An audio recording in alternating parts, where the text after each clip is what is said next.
Galaxy computer একাডেমির আজকের ভিডিওতে আমরা শিখব মাইক্রোসফট পেইন্টের ব্যবহার।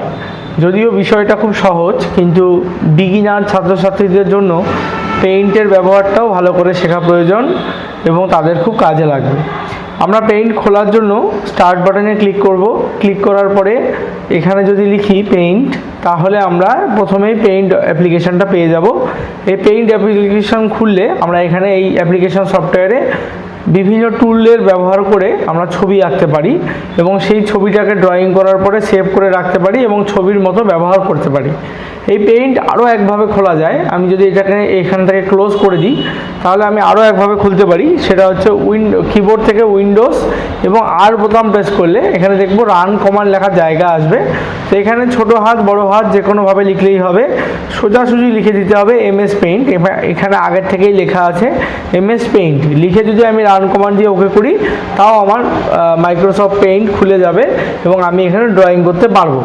এখন আমি এই টুলগুলো ব্যবহার করে, যেমন এখানে পেন্সিল টুল আছে, ইরেজার টুল আছে, তারপরে টেক্সট টুল আছে এবং পেন্সিল টুলেরই ব্যবহার সবার প্রথমে করি আমরা। তো এখান থেকে আমরা যে কোনো কিছু এইভাবে আঁকতে পারি বা যে কোনো রং এখান থেকে ইউজ করতে পারি। করে আমরা যদি কোনো কিছু আঁকি, সেটাকে আমরা পেইন্টে সেভ করে রাখতে পারবো ছবির মতো। এবার এটাকে যেমন পেন্সিল টুল দিয়ে আঁকতে পারি, তেমন আমরা ইরেজার টুল দিয়ে মুছতেও পারি। এবার ইরেজার টুল দিয়ে মুছতে গেলে এটাকে বড় করার জন্য কন্ট্রোল+ বোতাম প্রেস করতে পারি। শর্টকাট কি, কন্ট্রোল টিপে ধরে প্লাস বোতাম প্রেস করলে হবে, বা বাঁদিকে এরকম একটা স্কেল চলে আসবে, এটা দিয়েও আমরা ইরেজারটাকে বাড়ানো বা বড় করা বা ছোট করা করতে পারি। বড় করে নিলে আমাদের সুবিধা হবে, আমাদের যে রুলের দাগগুলো রয়েছে, পেন্সিলের দাগগুলো রয়েছে, সেগুলো আমরা মুছতে পারবো।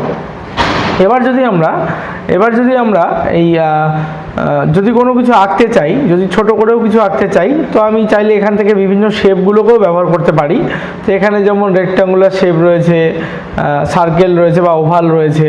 এই রেক্ট্যাঙ্গুলার শেপ বা ওভাল শেপ, যেমন যদি ওভাল শেপ আমি যদি সরাসরি আঁকতে চাই, এভাবে ধরে কিছুটা আড়াআড়িভাবে আমি ড্র্যাগ করলেই আমার এখানে ওভাল শেপ হবে। আমি আরও একটা ট্রিক্স ব্যবহার করতে পারি, শিফট টিপে ধরেও আমি ওভাল শেপ আঁকতে পারি, তাহলে একদম সার্কেল। ওভাল শেপ নেওয়ার পরে যদি শিফট টিপে ধরে আমি ড্র্যাগ করি কিছুটা নিচের দিকে কিছুটা ডান দিকে, তাহলে আমরা দেখতে পারবো এখানে একটা সুন্দর গোলাকৃতি শেপ তৈরি হবে। এবং তা বাদে যেমন এখানে রয়েছে লাইন টুল, এখানে রয়েছে আরও বিভিন্ন ধরনের টুল, ট্রাইঅ্যাঙ্গেল শেপ রয়েছে, সেইগুলোকেও আমরা ব্যবহার করতে পারি। একইভাবে আমরা যেমন এখানে শেপগুলো আঁকার পর আমরা চাইলে এখানে যেমন স্টার শেপ রয়েছে, সেটাও আমরা ইউজ করতে পারি। এখানে আঁকার পর আমরা এখান থেকে রং দিতে পারি, ফিল উইথ কালার। এই টুলটাকে ইউজ করে আমরা এখান থেকে যে কোনো রং ইউজ করতে পারি। তো এখানে যদি মনে করি যে এই রংটা দেবো, এখানে এই রংটা দেবো, বা ইয়েলো কালার দেবো কোথাও, বা আমি যদি মনে করি ব্লু কালার দেবো কোথাও, আমরা চাইলেই এইগুলো সুন্দর কালার করতে পারি এবং যে যেমন ভালো আঁকতে পারবে আমরা আঁকতেও পারি। চাইলে আমি টেক্সট টুল ব্যবহার করতে পারি। টেক্সট টুল ব্যবহার করে এখানে আমি যদি মনে করি যে আমি কিছু লিখবো, সাপোজ আমি লিখলাম গ্যালাক্সি কম্পিউটার, তো আমি এটা লিখতেই পারি, গ্যালাক্সি কম্পিউটার একাডেমি। তো আমি লিখলাম টেক্সট টুল দিয়ে। ইভেন লেখার পরেই লেখাগুলোকে সিলেক্ট করে এখান থেকে আমি চাইলে লেখার স্টাইল চেঞ্জ করতে পারি, আমি চাইলে লেখার সাইজ চেঞ্জ করতে পারি। বিভিন্ন ধরনের স্টাইল রয়েছে, তো আমি যে কোনো স্টাইল দিতে পারি। বা ধরুন আমি মনে করলে এখান থেকে এটার সাইজ বড় বা ছোট করতে পারি, চাইলে এখান থেকে আমি কালারও করতে পারি। যাই হোক, তো এটা লেখা হয়ে গেলে বা ছবি আঁকা হয়ে গেলে আমি সোজাসুজি সেভে ক্লিক করব। সেভে ক্লিক করে সেভ অ্যাসে ক্লিক করব। এবার আমি এখানে যে কোনো ফরম্যাট সিলেক্ট করতে পারি ছবির জন্য।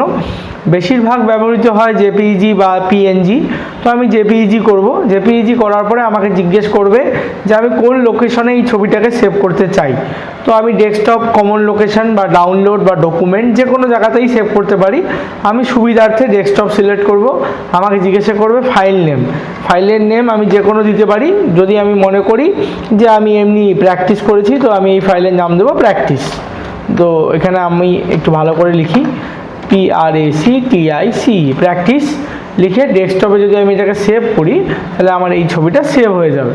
এবার আমি কেটে দেওয়ার জন্য এখান থেকে ক্লোজ করে দেবো। আমি দেখতে পারবো যে এখানে আমার ডেস্কটপে প্র্যাকটিস বলে একটা ছবির মতো সেভ হয়েছে। এই ছবিটাকে আমি যে কোনো জায়গায় ব্যবহারও করতে পারবো। Thank you.